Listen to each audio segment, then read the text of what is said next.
Hello beautiful people, welcome back to my channel. Thank you so much for coming back. So today we are going to be making some beautiful Scotch eggs, and for this Scotch eggs I'm going to be needing 3 fish. That is exactly the type of fish I'm using, and I'm going to be making 21 Scotch eggs with this recipe. So to save myself from the stress, I had to cut the head out while I was doing this. So I'm going to be using some salt, seasoning cube, garlic powder, white pepper, thyme, some breadcrumbs, onion, and some eggs. The recipe on how to make breadcrumbs at home will be linked up here. So after this video, if you intend to make Scotch eggs, just go there and watch it.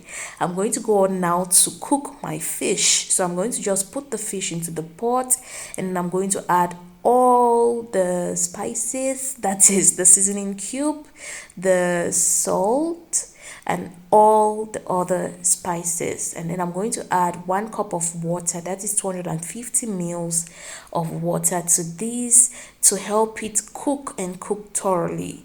So there you go. You want to make the meat as the fish, sorry, as tasty as you want it to be. And this is my fish after about 10 minutes of it cooking. It's remaining just a little bit of water. I'm going to go on to turn it so that it's all soft on both sides. You're going to realize that with this recipe you can actually debone your fish with a fork, but you won't be able to dictate when there are bones or when there are no bones, and you don't want any bones in this recipe. So you're going to see me use my hands a lot, same as with the recipe for the breadcrumbs, because you want to feel it and make sure it's actually very fine. The fish is ready as at now, but we need the water to get a little more dried. So you see the amount of water which is remaining there. It's just all thick and all the beautiful juices, and you don't want it to get all dry.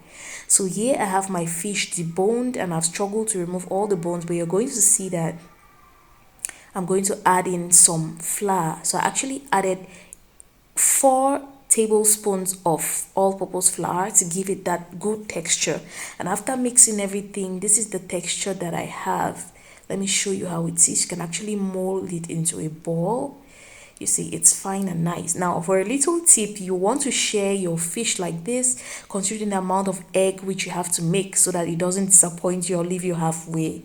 So I'm just going to go on to wrap my Scotch eggs. As you can see, while I'm even still doing this, you can see me removing some bones because I can actually feel it and I can get all the bones out. So I'm just going to wrap it into my palm, like flatten it in my palm, like very open, and then I'm going to put my eggs inside and then just mold the fish to go all around it. You don't need to make this coating very thick. It should be as light as it can be, but it should cover all the different parts of the eggs. As I'm doing this, I'm feeling it because I'm using my hands, and I can still take out any bones that are left there, because you don't want your eaters to feel any bones while they are eating this.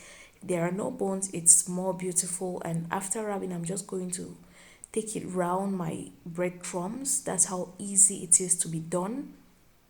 And after it's all coated in breadcrumbs, I'm going to keep it aside and then do another one so you can see, and then you're just going to see me fry the first batch. While you're doing this, try to wet your hands. Make sure your hands are either wet or you apply oil on your hands so that it's not sticky. You see what I'm doing there? I put it flat in my palm, put the egg in the middle, and then try to cover it up. Whose hands are those? So now let's go on with our Scotch eggs.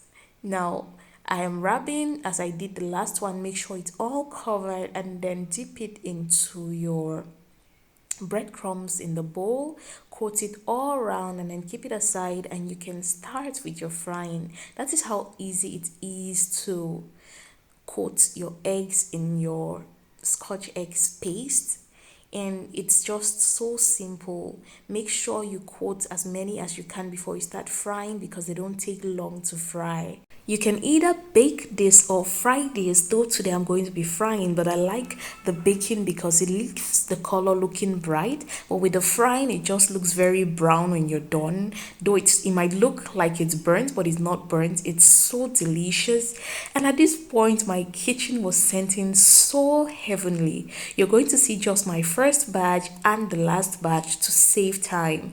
Please, if this video was helpful to you, do not forget to like, leave a comment on something you want to learn in future, And do not forget to subscribe so that you don't miss any of our videos when we post them. I make the recipes as simple as they can be because everyone can cook. So there you go. This is my last batch going down. Thank you so much for watching. Those are our beautiful Scotch eggs. You want to try this recipe to have a merry Christmas and a happy new year.